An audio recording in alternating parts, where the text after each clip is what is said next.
খবরটি পেলাম, যদিও ইরানের কোনো গণমাধ্যম স্বীকার করেনি। ইরান অনেক জায়গায় এরকম খবর চুপ করে গায়েব করে ফেলে।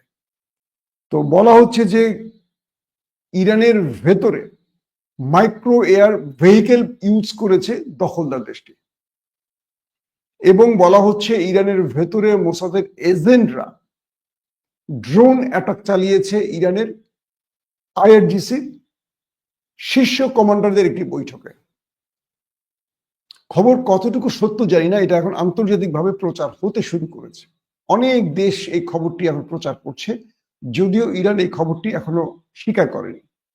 বলা হচ্ছে তেহরানের একটি ফ্ল্যাটে বিপ্লবী গার্ড বাহিনীর শীর্ষ কমান্ডাররা একটি জরুরি বৈঠক করছিলেন।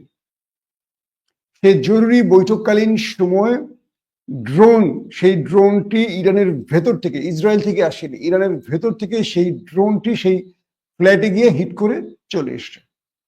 এবং আইআরজিসি সে শীর্ষ কমান্ডাররা বেঁচে আছেন না মরে গেছেন কিচ্ছু জানা যাচ্ছে না। কত ভয়ঙ্কর ব্যাপার চিন্তা করতে পারেন। ইরানের শীর্ষ কমান্ডার আইআরজিসি বা বিপ্লবী গার্ড বাহিনী কিন্তু ইসরায়েলের বিরুদ্ধে যুদ্ধটা করছে, এই বিপ্লবী গার্ড বাহিনী। তো তাদের শীর্ষ কমান্ডাররা তারা তেহরানের একটা গোপন জায়গায় ফ্ল্যাটে বসে বৈঠক করছে। সেখানে দখলদারদের এজেন্সি মানে মোসাদের ড্রোন পৌঁছে গেছে এবং সেখানে আক্রমণ চালিয়ে এসছে। এই তথ্য এখন বিশ্ব গণমাধ্যমে ছড়িয়ে পড়ছে। আল্লাহ ভালো জানে কি হচ্ছে, কারণ ইরান এরকম বহু খবর অস্বীকার করে।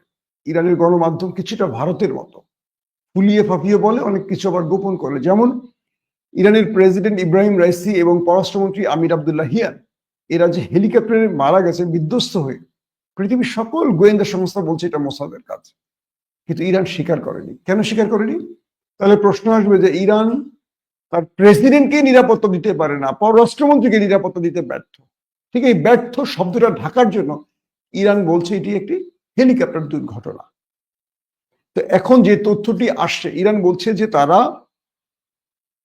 শত্রুর ড্রোনকে ইন্টারসেপ্ট করতে রাতে মিসাইল ছুড়েছে। এটা এখন পর্যন্ত ইরানের বক্তব্য, কিন্তু ভেতরে যে তথ্যগুলো আসছে সেই তথ্য বলছে যে না, ইরানের আইআরজিসি বা বিপ্লবী গার্ড বাহিনীর একটি গোপন আস্তানায় জরুরি বৈঠক চলাকালীন এই আক্রমণটি হয়েছে এবং তাদের অবস্থা কি এখনো জানা যাচ্ছে না।